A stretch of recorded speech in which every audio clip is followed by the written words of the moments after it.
أعوذ بالله من الشيطان الرجيم.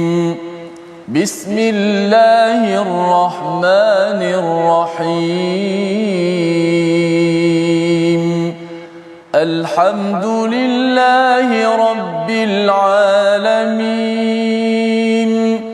الرحمن الرحيم.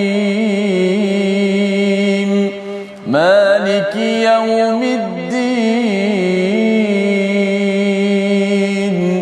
إياك نعبد وإياك نستعين. اهدنا الصراط المستقيم. صراط الذين أنعمت عليهم غير المغضوب عليهم ولا الضالين.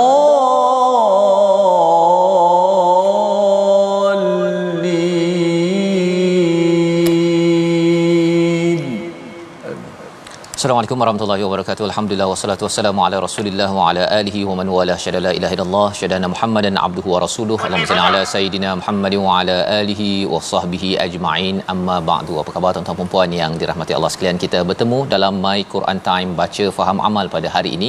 Kita bersyukur pada Allah Subhanahu wa taala benar-benar daripada hati dalam kita kerana kita yakin bahawa tanpa bantuan daripada Allah Subhanahu wa taala kita tidak dapat berbuat apa-apa pun di atas muka bumi ini. Dan pada hari ini kita ingin menyelusuri kepada halaman akhir pada juz yang ke-24 bersama Al-Fadil Ustaz Tirmizi Ali. Apa khabar Ustaz? Alhamdulillah. Sihat Ustaz? Ustaz Fazul sihat? Alhamdulillah Ustaz ya.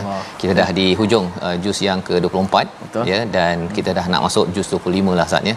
Ya, petanda bahawa sebenarnya kita sudah tak lamalah ya, 5 juzuk lagi untuk kita sampai ke akhirnya. Diharapkan dengan pengalaman tuan-tuan bersama dengan 25 juzuk ini, 24 juzuk ini, kita dapat menghargai lebih lagi Al-Quran pada bulan Ramadan. Ketika imam membaca Al-Quran, kita dapat lebih menghayati walaupun bukan 100% lagi pada tahap ini. Mari sama-sama kita mulakan majlis kita pada hari ini dengan doa ringkas kita. Subhanakala ilmalana illa ma 'allamtana innaka antal alimul hakim. Rabbi zidni ilma. Kita saksikan apakah ringkasan sinopsis bagi halaman 481. Pada ayat yang ke-39 kita melihat kepada bukti lagi daripada Allah Subhanahu Wa Taala, bukti kekuasaan dan kebijaksanaan Allah Subhanahu Wa Taala. Diikuti pada ayat 40 hingga 43 ancaman bagi mereka yang tidak mempercayai Allah dan kesucian Al-Quran. Bagaimana tuduhan demi tuduhan yang diberikan itu disangkal oleh Allah Subhanahu Wa Taala. Seterusnya pada ayat 44 hingga 46 kita akan berkenalan tentang Al-Quran sebagai punca ataupun sebagai sumber wahyu yang mempunyai panduan berbahasa Arab. Kita baca sama-sama ayat 39 hingga 43 pada hari ini memulakan majlis My Quran Time. Silakan Ustaz. Alhamdulillah, terima kasih Fadil Ustaz Tuan Fazrul, penonton-penonton, sahabat-sahabat Al-Quran yang saya kasih Islam. Alhamdulillah, syukur pada Allah Subhanahu Wa Taala pada saat ketika ini kita berada pada bulan yang mulia Ramadan Al-Mubarak. Sudah pastilah kegembiraan kita dapat bersama-sama dengan Ramadan ni sentiasa teruja dan sentiasa rasa tak puas, dan kalau boleh kita minta kepada Allah Subhanahu Wa Taala beri kepada kita kekuatan untuk kita terus memecut, untuk kita melipat kali gandakan amalan kita sehingga kepada penghujung Ramadan, kerana kita dah nak masuk tak lama lagi, sehari dulu lagi kita akan masuk 10 fasa yang terakhir Ramadan. Mudah-mudahan Allah Subhanahu Wa Taala berikan kepada kita, bantu pada kita untuk tujuan tersebut, insya-Allah. Terima kasih kepada sahabat-sahabat terus setia mendoakan My Quran Time. Kata Ustaz Fazrul dah masuk juzuk 25 dah. Lepas ni tinggal beberapa juzuk lagi. Mudah-mudahan dipermudahkan urusan, insya-Allah. Kita baca ayat 39 hingga 43 surah Fussilat. A'udzu billahi minasy syaithanir rajim. Wa min ayatihi annaka taral arda khashi'atan fa idza anzalna 'alayha al-maa فإذا أنزلنا عليها الماء اهتزت وربت إن الذي أحياها لمحيي الموتى إنه على كل شيء قدير إن الذين يلحدون في آياتنا لا يخفون علينا أفمن يلقى في النار خير أم من يأتي آمنا يوم القيامة اعملوا ما شئتم إنه بما تعملون بصير إن الذين كفروا بالذكر لما جاءهم وإنه لكتاب عزيز لا يأتيه الباطل من بين يديه ولا من خلفه تنزيل من حكيم حميد ما يقال لك إلا ما قد قيل للرسل من قبلك إن ربك لذو مغفرة وذو عقاب أليم صدق الله العظيم. Surah Al-Azim, itulah bacaan daripada ayat 39 hingga ayat yang ke-43. Dan sebagaimana kita baca semalam bahawa di bahagian hujung halaman 480 semalam kita membaca ayat-ayat Allah Ustaz, iaitu kebesaran Allah, matahari dan bulan. Bukan untuk kita menyembah bulan dan matahari, tetapi kita perlu beribadah menyembah kepada pencipta bulan dan matahari. Jangan takbur, jangan sombong. Itu yang diingatkan Allah dalam halaman 480. Dan pada hari ini halaman 481 Allah memberitahu lagi kepada kita, ya, satu lagi kebesaran Allah, ya. Dan bercakap tentang kebesaran Allah inilah isi dakwah yang diserukan bila Allah menyatakan semalam, ya, semalam kita baca Ustaz, ya, wa man ahsanu qawlan mimman da'a ila Allah, ya. Siapa lagikah perkataannya yang lebih baik daripada mereka yang mengajak orang kepada Allah Subhanahu Wa Taala.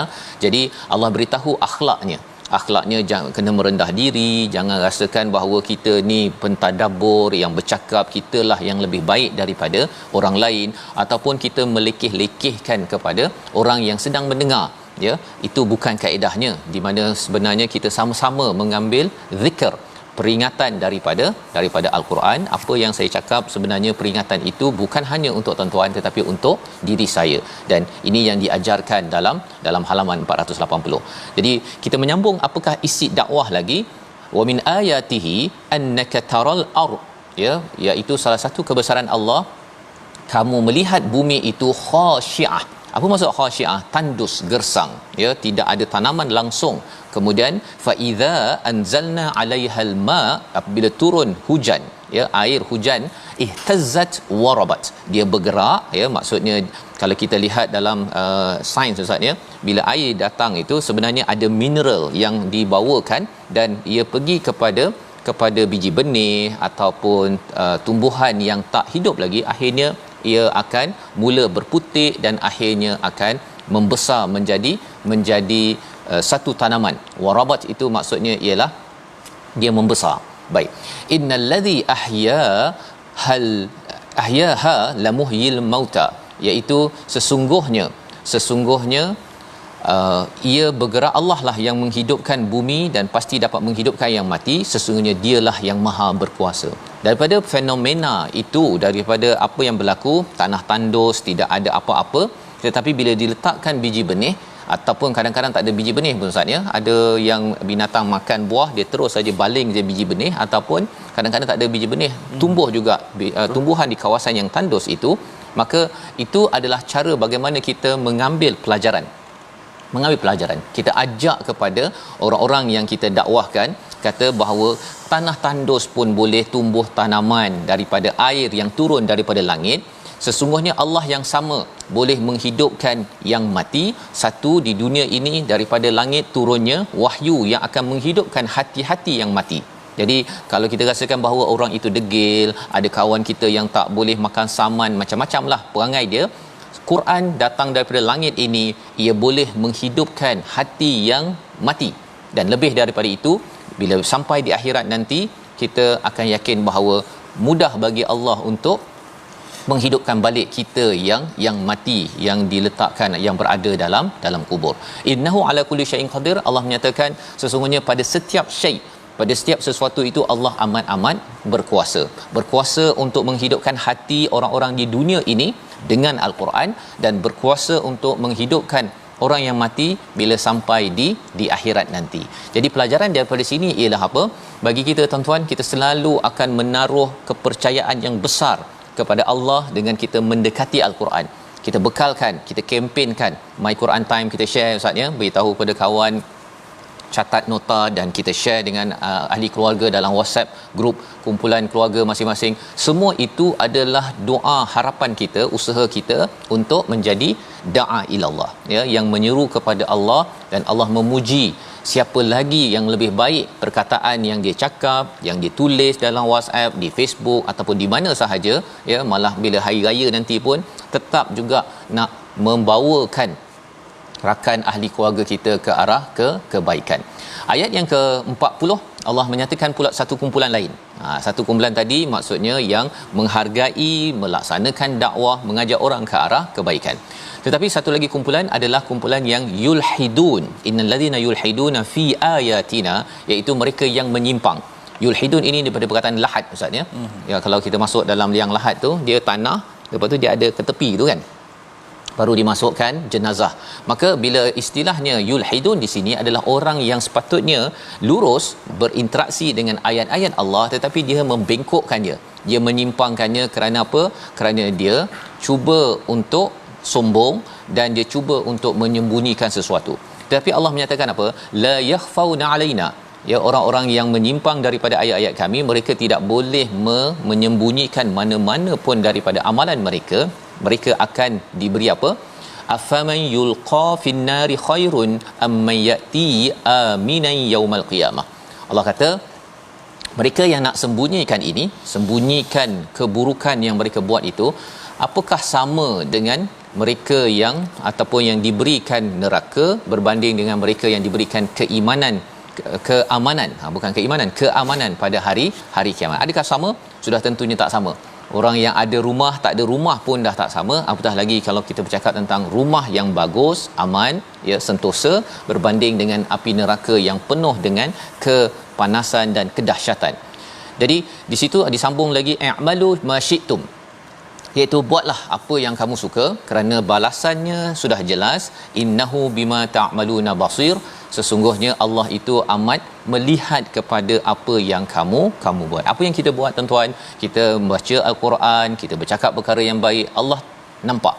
Allah nampak apa yang kita sedang buat. Walaupun kadang-kadang kita buat baca Quran, sembahyang tarawih, kadang-kadang kita rasa macam tak ada orang nampak Ustaz kan, ataupun kita rasa macam mengantuk ni, dah letih lah pun rasa nak tidur balik. Mungkin bagi setengah ialah mak mertua tak nampak, ayah tak nampak, ataupun kalau adik-adik yang duduk di asrama yang mendengar mengikuti program ini, ayah tak nampak, cikgu tak nampak, pada hujung minggu boleh tidur daripada pukul 12 sampai pukul 12 tengah hari esoknya. Tetapi innahu bima ta'maluna basir, Allah nampak. Ya, Allah nampak. Itu membina satu tanggungjawab dalam diri kita bila kita tahu bahawa Allah nampak, bila kita beriman dengan perkara ini. Itu sebabnya pada ayat yang ke-41 Allah menjelaskan sekali lagi apa sebab seseorang itu dia jauh daripada hidayah. Ayat 41 kita baca sekali lagi untuk sama-sama kita ingatkan pada diri kita, jangan sampai kita mengabaikan isi kandungan ayat ini. Silakan Ustaz. Baik, kita baca pada ayat 41, mudah-mudahan kita tidak menjadi seperti golongan ini. Mudah-mudahan Allah Subhanahu Wa Taala berikan kepada kita hidayah dan kita sentiasa bersama dengan hidayah Al-Quran. Inilah petunjuk yang paling tepat, aqwam yang paling tepat yang mesti kita ikuti panduan dalam kehidupan kita, maka kehidupan kita akan jadi lebih baik dan lebih mudah dengan Al-Quran, insya-Allah. Ayat 41. A'udzubillahi minasyaitanir rajim. Bismillahirrahmanirrahim. Innal ladzina kafaru bidzikri lamma ja'ahum wa innahu lakitabun aziz.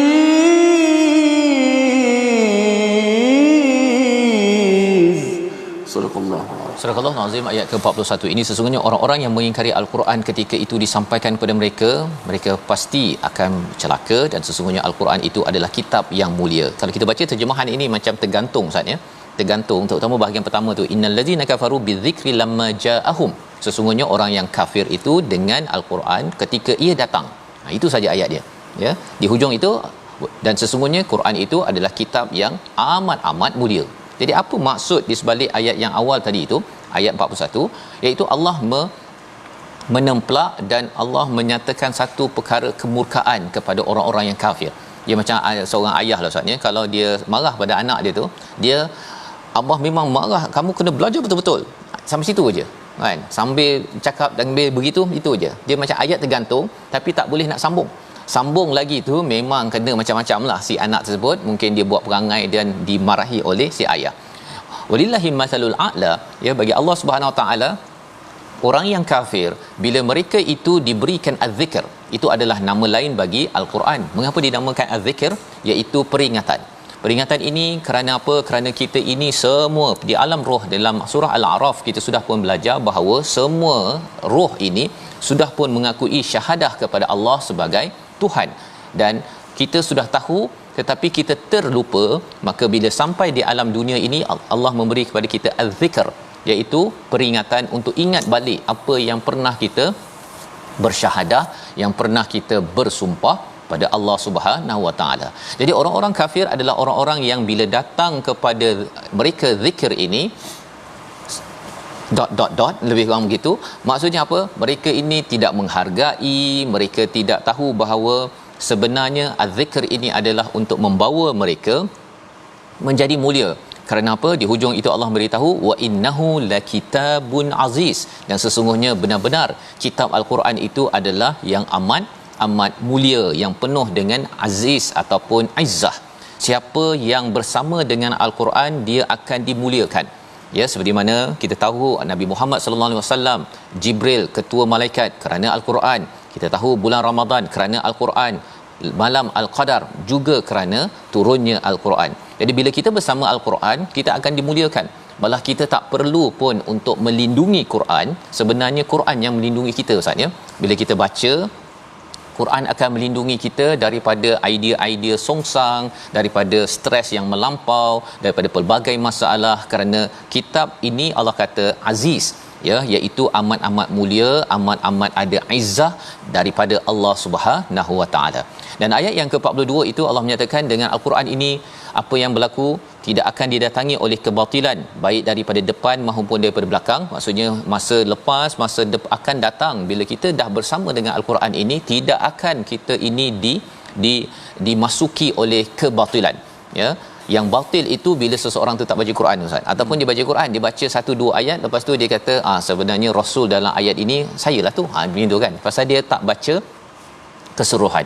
Bila seseorang baca secara keseluruhan, tidak mungkin didatangi kebatilan. Itu sifat Al-Quran, ya. Tanzilum min hakimin hamid, ya, dia diturunkan daripada Allah yang maha bijaksana, yang pertama. Yang keduanya adalah yang maha terpuji. Apa maksud yang maha bijaksana?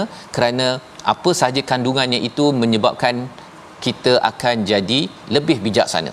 ya, berbanding dengan kita menjadi kebudak-budakan. Yang pertama. Yang keduanya ialah apabila kita membaca al-Quran, kita akan makin dekat dengan yang Maha Terpuji, maka kita juga akan dipuji, akan diangkat, dimuliakan oleh Allah Subhanahu Wa Taala. Membawa kepada perkataan pilihan kita pada hari ini, kita saksikan hazza ataupun hazaza, maksudnya bergerak ataupun tergoncang. Inilah yang diulang sebanyak 5 kali di dalam al-Quran. Perkataannya muncul pada ayat 39, bila air datang kepada tanah tandus, maka apa yang berlaku? Mineral di dalamnya itu bergerak, ihtazzat, dan akhirnya warabat, ya, mineral sampai dan akhirnya tumbuh-tumbuhan, biji benih yang ada tumbuh tunas, akhirnya menjadi pohon yang memberi buah manfaat kepada dunia. Apabila kita mendapat wahyu, kita akan bergetar, dan selepas itu akan bangkit jiwa kita yang melahirkan pokok yang rendang, melahirkan buah pada setiap masa.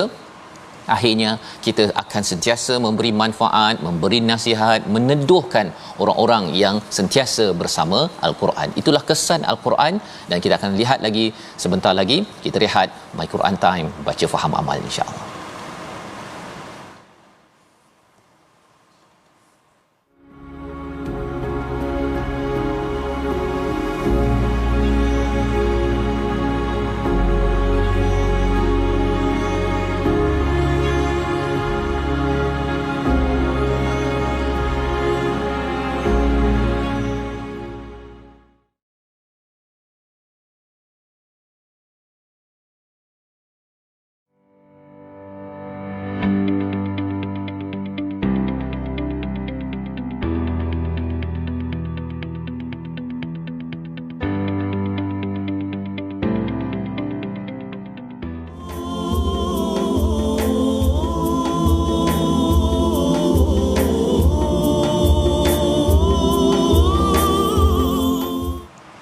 فيا رب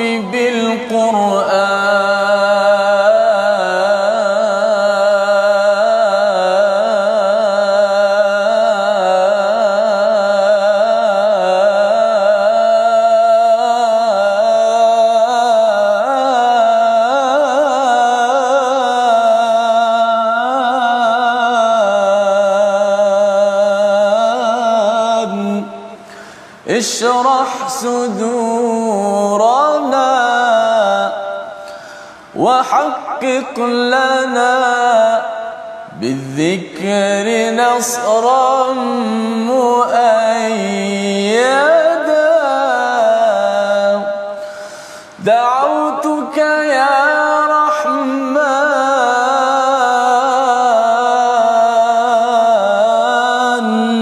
يسر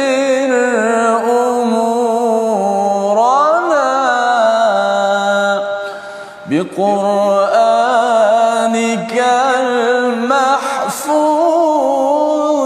في اللوح سرمدا فيا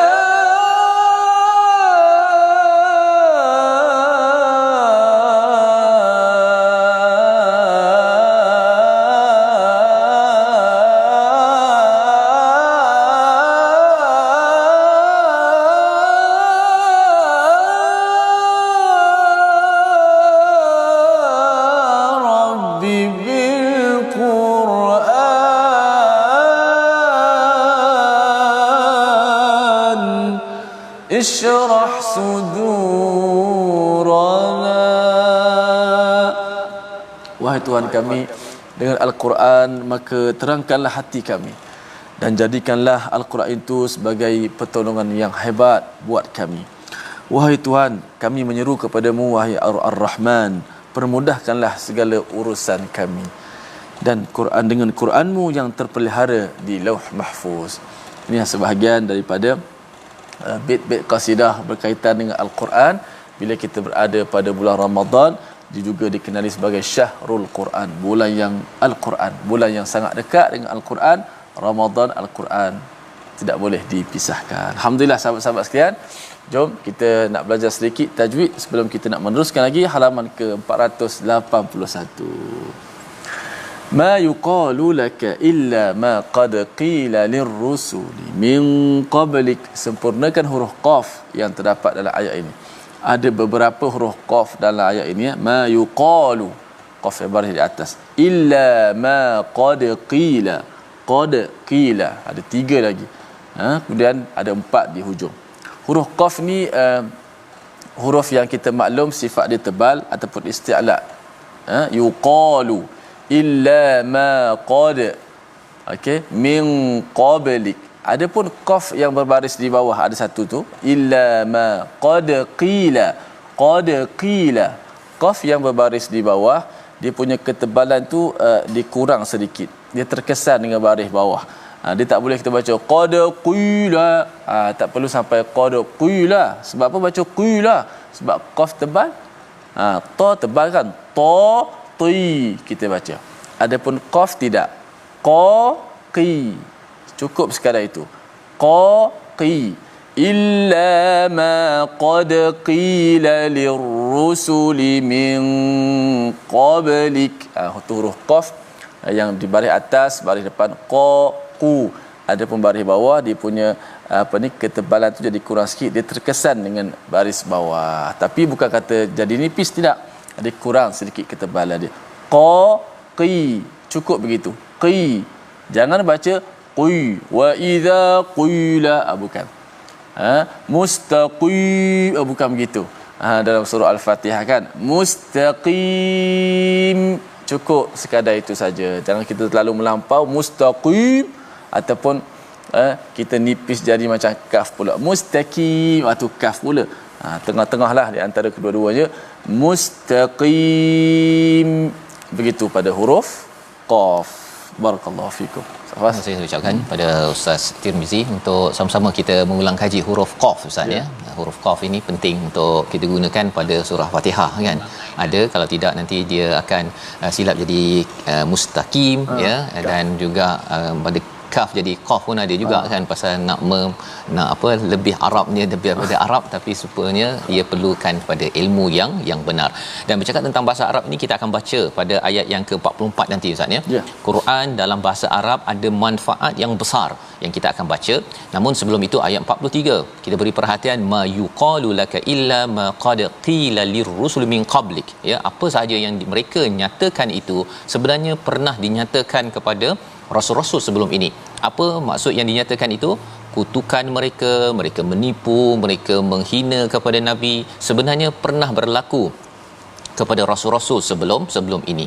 Dan di hujung itu satu kesimpulan daripada Allah yang penting kita beri perhatian. Inna rabbaka ladzu maghfiratin wa dzu iqabin alim, iaitu bagi daripada Allah tu, sesungguhnya Allah itu mempunyai keampunan dan dalam masa yang sama mempunyai azab yang pedih. Kata Ibnu Kathir ya dalam tafsirnya, kalaulah tak ada keampunan Allah ini, kita ni tak hidup Ustaz. Tak hidup. Dapat dosa, buat dosa saja bom kena diazab oleh Allah Subhanahu Wa Taala. Ya, kalau tak ada keampunan daripada Allah. Tetapi kalau katakan yang bahagian kedua, wazu iqabin alim, kalau tidak ada akibah ataupun siksaan daripada Allah, ramai orang akan berpaling daripada Allah Subhanahu Wa Taala. Ramai orang rasa macam alah, tak apa nak takut kan, tak ada apa pun yang nak ditakutkan dengan azab daripada Allah SWT. Maka ramai orang yang memilih jalan untuk jauh daripada Islam ataupun daripada kebenaran Al-Quran ini sendiri. Jadi Allah pasangkan dua-dua itu.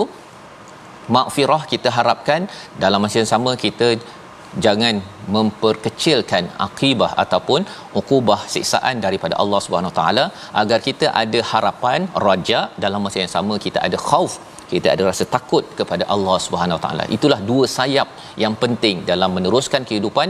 Di bulan Ramadan ini kita mengharapkan keampunan ya, bila kita ada buat dosa, dalam masa yang sama kita tahu bahawa ada siksaan kalau kita memandang ringan, tidak mahu berpuasa, tidak mahu baca Quran ataupun tidak mahu solat. Semua itu diingatkan pada ayat 43.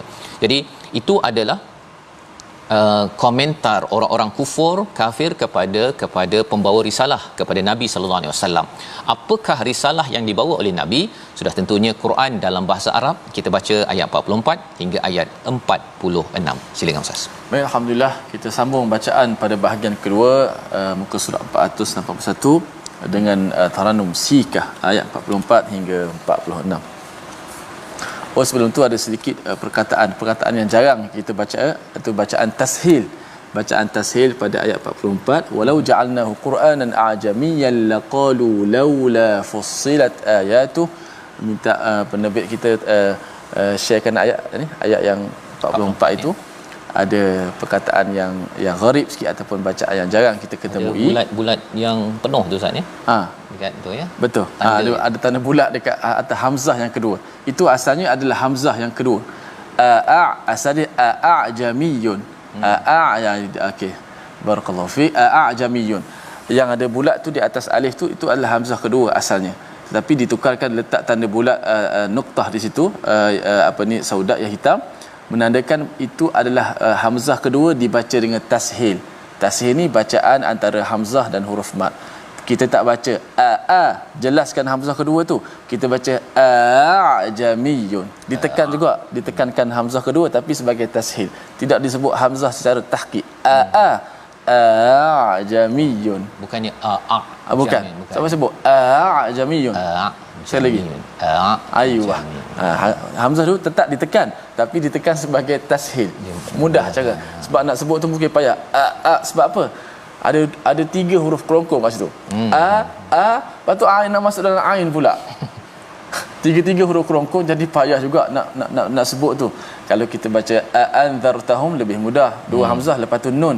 Ini adalah 2 hamzah, ada ain, huruf kerongkong juga. Jadi situ baca imam kita membaca satu tempat saja membaca dengan tashil a'jamiyyun wa arabi. Okey, jom kita mula baca. A'udzubillahi minasyaitanir rajim. ولو جعلناه قرآنا أعجميا لقالوا لولا فصلت آياته أعجمي وعربي قل هو للذين آمنوا هدى وشفاء والذين لا يؤمنون في آذانهم وقر وهو عليهم عمى أولئك ينادون من مكان بعيد ولقد آتينا موسى الكتاب فاختلف فيه ولولا كلمة سبقت من ربك لقضي بينهم وإنهم لفي شك منه مريب من عمل صالحا فلنفسه ومن أساء فعليها وما ربك بظلام للعبيد.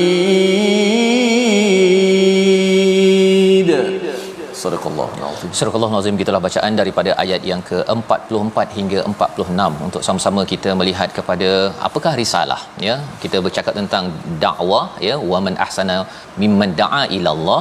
Jadi Allah bercakap tentang akhlaknya itu dan kemudian diberikan penekanan bagaimana Nabi sallallahu alaihi wasallam dalam dakwah berhadapan dengan cabaran-cabaran mereka yang mengutuk, yang mereka yulhidun, iaitu menyimpang daripada apa yang dibawakan. Itu adalah rasul ya, seperti postman lah Ustaz ya, membawa risalah surat ya daripada Allah Subhanahu Wa Taala. Tapi apakah surat itu? Apakah risalah tersebut? Itulah yang dinyatakan pada ayat 44, walau ja'alnahu qur'anan a'jamiyyan laqalu laula fussilat ayatuh. Jikalah Quran ini diturunkan dalam bahasa asing selain daripada bahasa Arab, mereka akan cakap, mengapa tidak dijelaskan ayat-ayatnya? Mengapa tak berapa boleh difahami? Kerana apa? Kerana al-Quran ini adalah kitab hidayah yang berada dalam bahasa Arab. Jadi Allah menyatakan ajamiyun wa arabi, iaitu takkanlah kitabnya bahasa asing selain bahasa Arab, tetapi Nabi Muhammad sallallahu alaihi wasallam itu adalah seorang yang berbangsa Arab, yang berbahasa Arab, bercakap dengan orang Arab pada waktu itu. Jadi pada ayat seterusnya Allah menyatakan qul huwal lillazina amanu hudan wa shifa. Ini kita perlu beri perhatian Ustaz ya. Katakanlah ia itu merujuk pada apa? Al-Quran adalah menjadi hidayah dan juga syifa kepada siapa? Kepada orang-orang yang beriman. Itu sebabnya perbincangan ulama Ustaz ya. Macam mana Quran menjadi hidayah? Kalau Quran ini difahami dalam bahasa Arab, dia dapat hidayah tahap tinggi. Ya. Kalau katakan sekarang kita bincang pun, kita perlu bincang tadabbur ayat itu, kita boleh baca terjemahan. Tapi bila baca terjemahan banyak hilang Ustaz. Banyak hilang dia punya maksud-maksudnya. Tapi kalau kita belajar sedikit bahasa Arab, kita akan dapat menghargai perkataan-perkataan tersebut. Contohnya kalau kita tengok lillazina amanu, itu adalah kepada orang-orang yang beriman ya, bukannya sekadar seorang yang beriman. Dan penting orang-orang beriman mendapat hidayah. Kalau masing-masing dapat hidayah, kita mungkin akan merasakan hidayah yang saya dapat lain daripada hidayah orang sebelah sana ya. Baca Quran yang sama tapi yang ini faham lain, yang ini faham lain. Tetapi bila Allah mengatakan amanu hudan ya, dapat hidayah kepada orang-orang yang beriman, jadi kita akan dapat pencerahan demi pencerahan yang juga difahami oleh orang beriman yang lain, pencerahan yang sama Ustaz ya. Itu penting. Tak nak kita baca satu buku, kita baca satu surah, orang ni faham lain, orang ni faham lain, maka dari segi amalannya itu tidak betul. Yang pertama. Yang kedua, peranan al-Quran dalam ayat ini dinyatakan wasyifa, iaitu ubat penawar kepada apa? Kepada hati kita. Itu sebabnya bila baca al-Quran bahasa Arab Ustaz ya, bila dinyatakan sini Quran ini dalam bahasa Arab, dia menjadi penawar. Baca sahaja pun dia jadi penawar kepada apa? Kalau kita baca, dia jadi penawar kepada sifat dalam hati, contohnya dengki, contohnya depression, tertekan contohnya, ataupun mungkin kita rasa takut ya, kita rasa was-was, ataupun kita rasa macam sampai tak boleh tidur pun, syifa itu akan memberi kesan kepada orang yang membacanya. Tapi syaratnya mestilah bahasa Arab. Tak boleh pula kita baca yang bahasa Melayu harapkan kesannya sama, tidak ya. Bahasa saya sakit hari tu Ustaz ya, malam susah nak tidur kan, tak adalah nak makan Panadol kan, tapi bila dengar sahaja al-Quran dibacakan, pasang Quran time waktu tu kan tak boleh datang ke studio kan, dengar sahaja ia memberi ketenangan. Dan malah kita tidak berfikir secara horizontal, maksudnya ialah bila nak baik kan begitu kan. Bila dah makan ubat dengan sakit je, kita akan rasa bila nak baik. Tetapi bila kita dengar Quran, macam bius juga. Dia macam bius. Dia macam bius. Kerana apa? Kerana kita dibawa pemikiran kita ke langit. Kan? Kita berfikir benda yang kalau tidak kita fikir bila nak sembuh, bila nak kurang sakit. Tapi rupa-rupanya Allah bawa kita dalam al-Quran ini pergi ke akhirat, pergi ke sana, pergi ke sini. Itulah kesan syifa ya, sehingga kan kita berbanding dengan hanya berfokuskan kepada penakut kita. Contohnya Al-Quran akan mendidik kita, akhirnya kita akan jadi bangkit. Seperti mana kita baca surah Ghafir sebelum ini, kita tengok bahawa pemuda ini duduk zaman Firaun tetapi berani pula dia bercakap untuk membuktikan kebenaran. Saya pun mesti buat sesuatu, tak panjang pendek, saya mesti bangkit sebagai bukti bahawa saya ini bersyahadah kepada Allah Subhanahu Wa Taala. Itu kesan bila Quran ini dibacakan malah dengan suara yang bagus Ustaz ya, dia akan memberi kesan terapi kepada hati kita. Wallazina la yu'minun, mereka yang tidak beriman, pada telinga mereka ada sumbat dan pada mereka itu ada buta. Ama ini adalah buta, tidak nampak petunjuk daripada Allah Subhanahu Wa Taala. Dia orang lain mungkin rasakan bahawa dengki, marah ini adalah sebagai satu perkara yang negatif. Bagi dia kata kalau saya tak dengki, itu bukannya manusia. Dia kata sampai tahap gitu, dia membuat falsafah yang kita pun rasa pelik ya apabila kita ada hidayah. Tetapi orang yang ama, orang yang buta, dia rasakan bahawa kalau dia nak rasa dia nak menggoda, apa istilahnya, nak kacau orang lain maksudnya, ataupun dia nak bercakap pasal hal orang lain, dia rasakan bahawa normal lah kita cakap pasal orang lain, kutuk-kutuk sikit, kongsikan kelemahan orang lain, itu biasa. Kerana hatinya itu tidak nampak bahawa itu adalah satu perkara yang kurang ataupun salah. Ulaika yunadawna mim makanin ba'id. Perkara ketiga bagi orang yang tidak percaya kepada al-Quran, seperti yang tadi, satu ada sumbat, dia tidak dapat mendengar dengan baik, dia tidak nampak petunjuk, dan yang ketiganya ialah dia seperti diseru daripada tempat yang jauh. Apa maksudnya? Kalau contoh Ustaz, kalau katakan kita marah seseorang, orang tu dekat je, tapi kadang-kadang kita akan menjerit macamlah orang tu jauh sangat ke sana. Ya, pasal apa? Pasal pada waktu itu hati kita ini ada masalah dengan orang di depan. Kalau katakan saya ayah ke, sebagai ibu ke, kalau kita marah, kita menjerit orang anak tu kat depan je. Mengapa jadi begitu? Kerana hati itu jauh daripada anak. Kalau hati dekat, walaupun anak itu berbuat salah, kita tetap juga okey, kemaskan ataupun sapukan elok-elok, tak apa, itu yang penting anak abah tidak cedera, contohnya. Itu adalah tanda hati yang dekat. Apabila seseorang itu seperti diseru daripada tempat yang jauh, Quran dekat, Allah dekat, tetapi dia adalah jauh daripada Allah, dia menjauhkan diri daripada hidayah Allah. Dan ini adalah perumpamaan Allah beritahu pada ayat 44, bila seseorang itu tidak percaya the power ataupun kehebatan al-Quran itu sendiri. Dan bercakap tentang bagaimana interaksi dengan kitab ini, ada cabaran itu dirakamkan pada ayat 45 dalam sejarah Nabi Musa alaihi salam. Kita baca ayat 45 bersama Al-Fadhil Ustaz Tirmizi. Baik. Kita baca ayat 45 daripada surah Fussilat untuk kita menguatkan lagi pengetahuan kita pada muka surat ini sebelum ayat 46 penutup insya-Allah. A'udzubillahi minasyaitonirrajim. Wa laqad atayna Musal kitaba fakhtulifa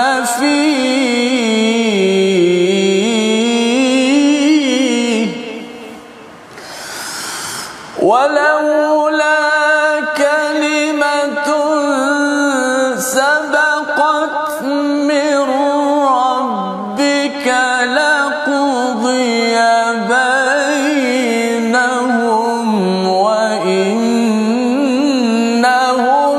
لفي شك منه مريب.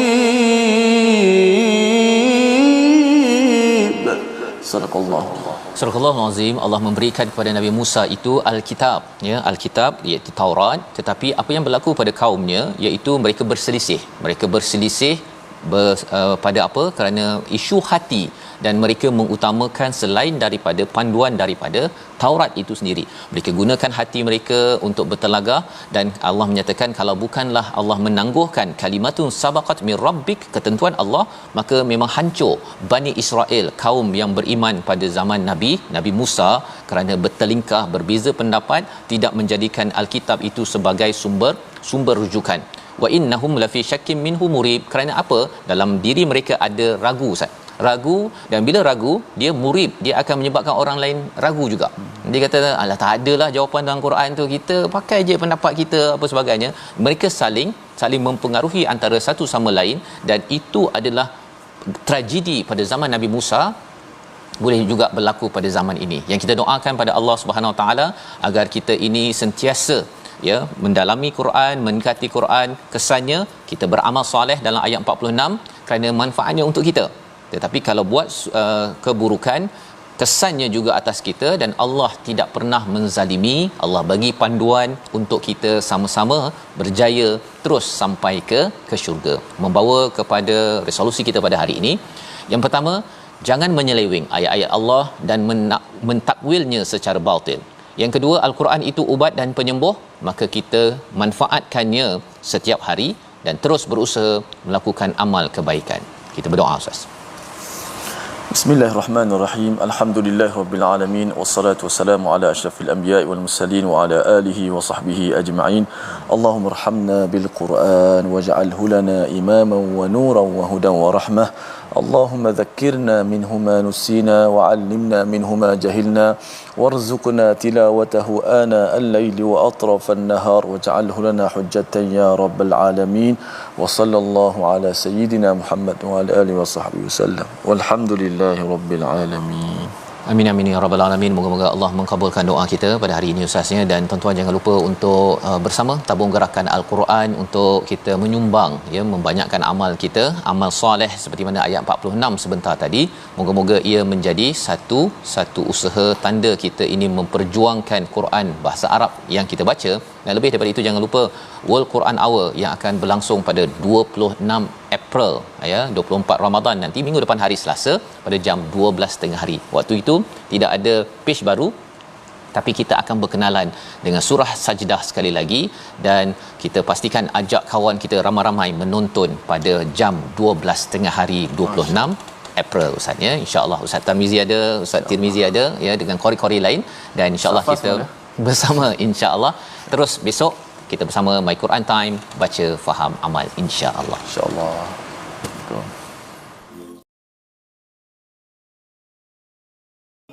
Di bibir sentiasa